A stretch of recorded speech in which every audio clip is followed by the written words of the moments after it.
समारो पितुवाम भागम पाणो महा सायक चारु चापम नमामि रामं रघुवंशनाथं नमामि रामं रघुवंशनाथं रघुवंशनाथं।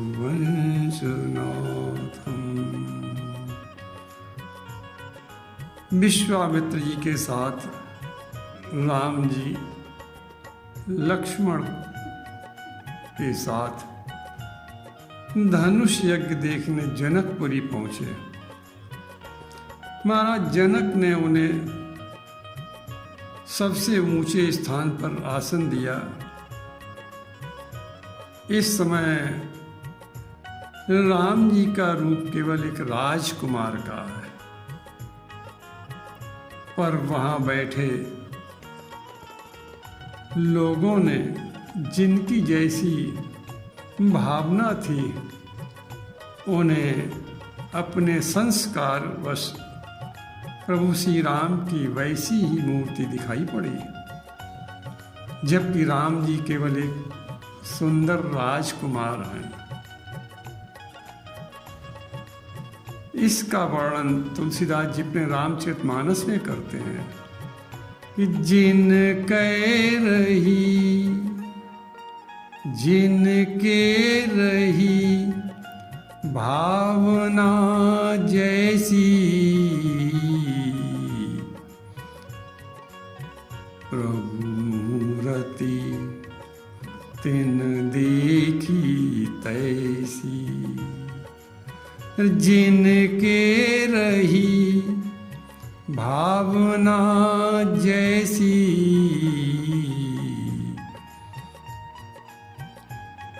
राम जी का रूप केवल एक राजकुमार का है, लेकिन वहाँ बैठे लोगों में जिनकी जैसी भावना थी राम जी उनको वैसे ही दिखाई पड़े। तो जिनके रही भावना जैसी प्रभु मूर्ति तिन देखी तैसी। देखई रूप महारन धीरा। राम जी को सबसे पहले उन राजाओं ने देखा जो महारणधीर हैं, तो उन्हें वो कैसे दिखाई पड़े। मनहु वीर रस धरे शरीरा। जो राजा महारणधीर थे तो उन्हें राम जी साक्षात वीर रस के समान दिखाई पड़े। उन्हें ऐसा लग रहा था कि मानो साक्षात वीर रस ही आज शरीर धरकर यहाँ विराजमान हो गया। तो देखई रूप महारन धीरा। मनहु वीर रस धरे शरीरा। धरे शरीरा। इसके बाद तुलसीदास जी उन राजाओं का वर्णन करते हैं जो राजा तो हैं पर उनका हृदय कुटिलता से भरा हुआ है। वे इस समय राम जी में भी अपना कुटिल भाव रखे हुए हैं। तो उनका दर्शन कैसा था कि डरे कुटिल नृप प्रभु ही निहारी। जबकि राम जी का शांत स्वरूप है, राम जी का दर्शन करके लोग सुख पाते हैं। राम जी को देखकर हृदय में शांति होती है, विश्राम होता है। लेकिन उन राजाओं में कुटिलता भरी हुई थी, वो इनके हृदय कुटिलता से भरे हुए थे, इसलिए उन्हें राम जी को देखकर डर लगने लगा कि डरे कुटिल नृप प्रभु ही निहारी।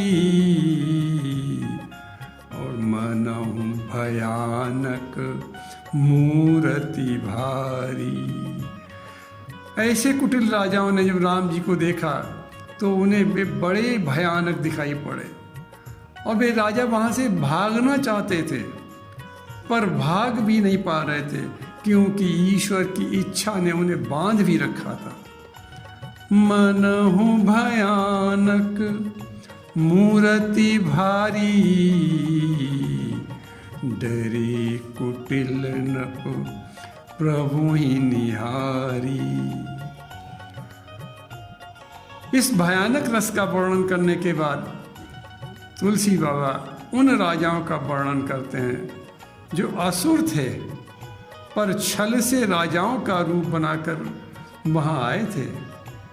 ऐसे छली असुर राजाओं ने जब राम जी को देखा तो उन्हें राम जी कैसे लगे? रहे असुर छल थे, क्या असुर थे? रहे असुर छल छोनिप वेशा, रहे असुर छल छोनिप बेखा। तिन प्रभु प्रगट काल सम देखा, तिन प्रभु प्रगट काल सम देखा। दैत्य, दानव और राक्षस जो छल से राजा बनकर वहाँ आए थे उन्हें कोई पहचान न ले, इसलिए राजाओं का वेश बना लिया था उन्होंने। लेकिन काल तो सबको पहचानता है, वेश बदलने से कोई बच थोड़ी सकता है। अतः छली राजाओं को राम जी साक्षात काल के रूप में दिखाई पड़े। उन्हें ये मालूम पड़ा कि हमारा काल यहाँ आ गया है। रहे असुर छल छोनिप बेखा, तिन प्रभु प्रगट काल सम देखा। अब तुलसीदास जी जनकपुर के पुरवासियों के दर्शन का वर्णन करते हैं। पुरवासियों ने जब राम जी को देखा तो पुरवासिन देखे दो भाई। जब नगर के रहने वाले पुरवासियों ने राम जी को देखा, हाँ, कि बड़े प्रसन्न हो गए। और राम जी उनको कैसे लग रहे हैं? नरभूषण लोचन सुखदाई। पुरवासी राम जी को देख कर अपने लोचन सफल कर रहे हैं। नेत्र तो तभी सफल होगा जब इन नेत्रों से राम जी का दर्शन हो, और नहीं तो ये नेत्र, ये आंखें मोर पंख पर लगी हुई नकली आंखों के समान है। इसलिए पुरवासियों ने अपने नेत्रों को सफल किया। नरभूषण लोचन सुखदाई। पुरवासी अपने नेत्रों को सफल करके बड़े सुख का अनुभव कर रहे हैं। अतः जनकपुर के पुरवासी राम जी को देखकर बड़े सुखी और आनंदित हो रहे हैं, बड़ा आनंद का अनुभव कर रहे हैं। पुरवासियों के पीछे स्त्रियां बैठी हुई थीं। अब तुलसीदास जी उन स्त्रियों के भाव का वर्णन करते हैं कि नारी बिलोकई हरसिय, निज निज रुचि अनुरूप, जनु सोहत श्रृंगार धरी, मूर्ति परम अनूप। जनकपुर की स्त्रियों ने जब राम जी को देखा तो किसी को राम जी दामाद के रूप में दिखाई पड़े, क्योंकि वे स्त्रियां सीता जी को अपनी बेटी मानती थीं, इसलिए उन्हें वो दामाद के रूप में राम जी दिखाई पड़े। और किसी को राम जी बहनोई के रूप में दिखाई पड़े, क्योंकि उनका सीता जी से बहन का संबंध था। और किसी स्त्री को फूफा और किसी को नंदोई के रूप में राम जी बड़े प्रिय लगे। तो जनकपुर की नारियों को ऐसा लग रहा था मानो आज साक्षात श्रृंगार ही साक्षात मूर्तिमान होकर राम जी में आ गया है। राम जी उन्हें बड़े प्रिय लग रहे हैं। नारी बिलोकई हरसिए, देख देख कर बड़ी प्रसन्न हो रही हैं कि नारी बिलोकई हरसिए, निज निज रुचि अनुरूप, जनु सोहत सिंगार धरी, मूर्ति परमनु, मूरत परमनु। इसके बाद तुलसीदास जी उस समाज में बैठे हुए विद्वानों के दर्शन का वर्णन करते हैं कि विदूषण प्रभु विराटमय दिशा, बहुमुख कर पग लोचन सीसा। विद्वानों ने जब राम जी को देखा तो उन्हें ऐसा लगा कि उनके हजारों सिर हैं, नाक कान आँख सब हजारों दिखाई पड़े हैं, हजारों उन्हें पैर दिखाई पड़े। ऐसा अद्भुत रस उन्होंने देखा। विदूषण प्रभु विराटमय दिशा, भगवान राम का विराट स्वरूप देखा। जबकि राम जी की तो अभी किशोरावस्था है, लेकिन उन्हें विद्वानों को विराट का दर्शन हुआ। विदूषण प्रभु विराटमय दिशा, बहुमुख कर पग लोचन सीसा। इसके बाद अब तुलसीदास जी जनक के कुटुंबियों का जैसा दर्शन था उसका भाव बताते हैं कि जनक जाति अवलोकहि कैसे, जब मिथिलेश यानी जनक के 10 भाई, जनक जी के 10 भाई हैं, और उन्होंने जब और उनके परिवार के लोगों ने जब राम जी को देखा तो राम जी उन्हें कैसे लगे कि सजन सगे प्रिय लागहि जैसे, जनक जाति अवलोकहि कैसे, सजन सगे प्रिय लागहि जैसे।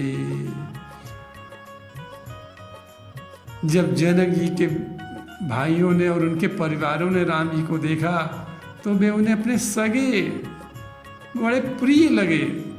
वे उन्हें देखकर अघाते नहीं हैं, बार बार उनका दर्शन करना चाहते हैं, ऐसे सगे संबंधी लग रहे हैं। अब तुलसीदास जी जनक और उनकी 4 रानियों के दर्शन का भाव बताते हैं कि जब जनक जी ने और उनकी 4 रानियों ने राम जी को देखा तो कैसा उन्हें लग रहा था। सहित विदेह बिलोकहि रानी, शिशु सम प्रीति न जाई बखानी।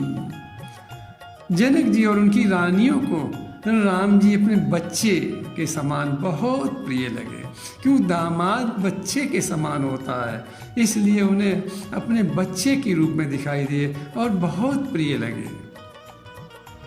शिशु सम, जिस प्रकार माँ को एक अपना बच्चा बहुत प्रिय होता है, वैसे राम जी लग रहे हैं रानियों को और जनक जी को कि शिशु सम प्रीति न जाई बखानी।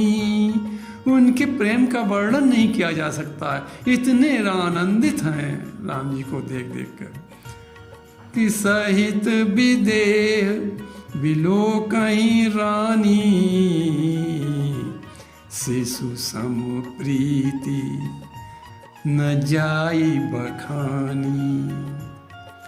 अब तुलसीदास जी जो उस समाज में योगी बैठे थे उनके दर्शन का वर्णन करते हैं कि जोगिन परम तत्वमय भाषा,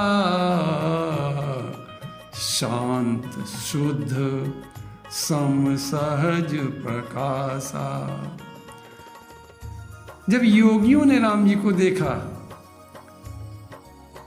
तो उन्हें परम तत्व में, सांख्य शास्त्र में 24 तत्व हैं, अतः योगियों को अपने परम तत्व में शांत, शुद्ध, सम और प्रकाशमान के रूप में राम जी दिखाई पड़े।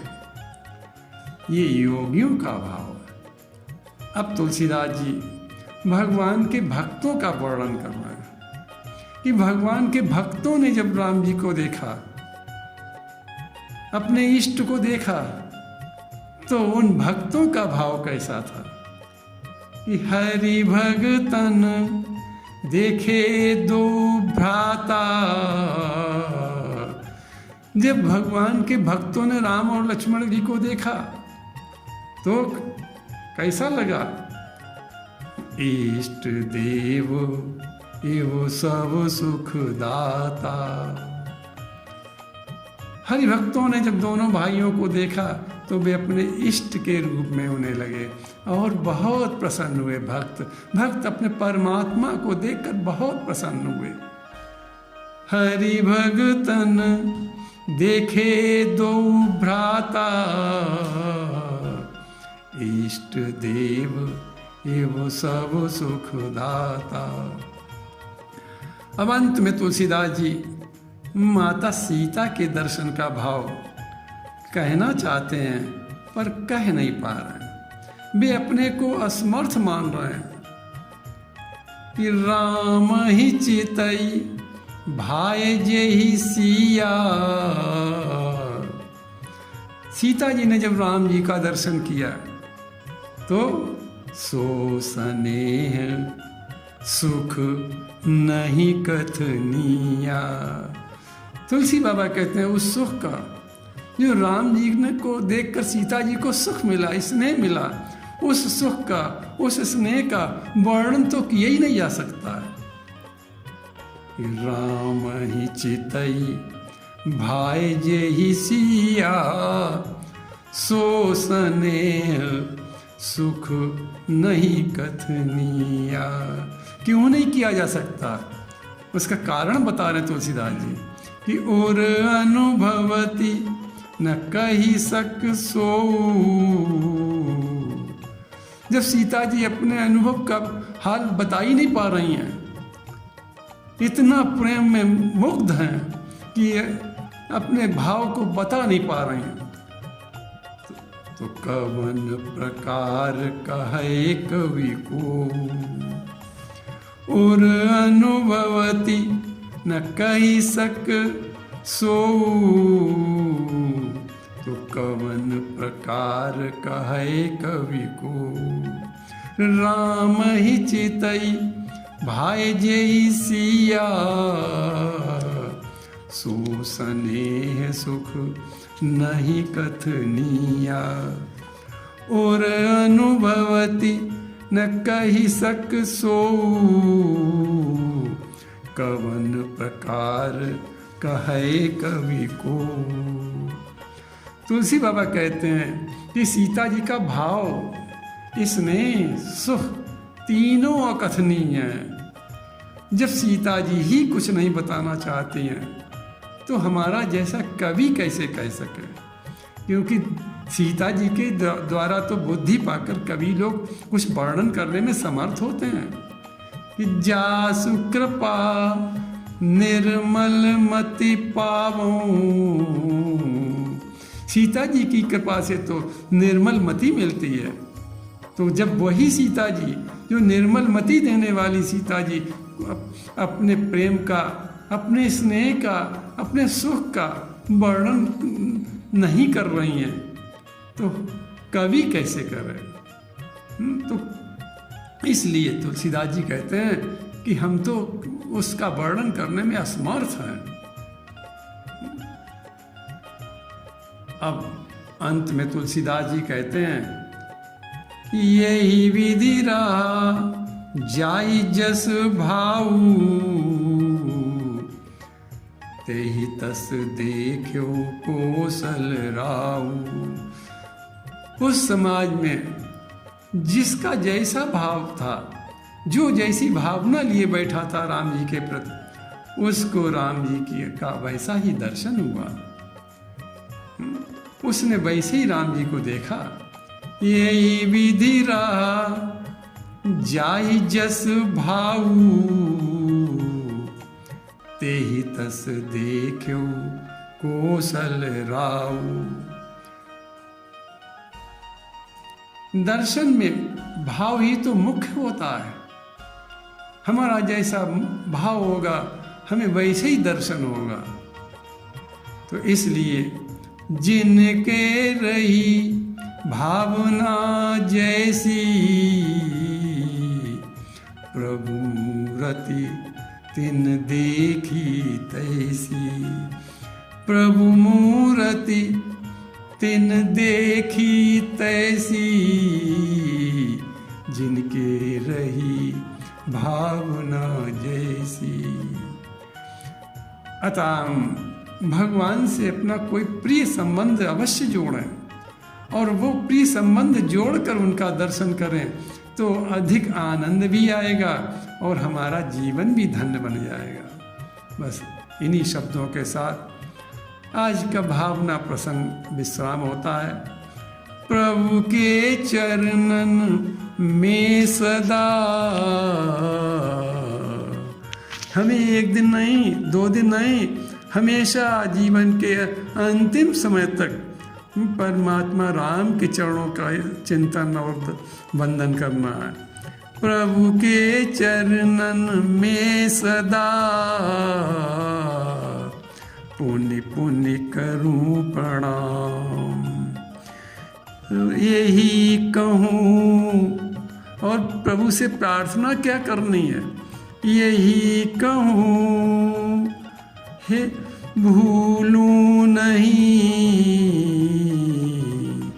हे प्रभु, आपसे मेरी प्रार्थना है कि हम आपको कभी भूलें नहीं, आप हमारे पर कृपा बनाए रहें। यही कहूँ भूलूं नहीं, मेरे प्रियतम राम, मेरे प्रियतम राम, मेरे प्रियतम राम। मधुर मधुर नाम सीताराम सीताराम।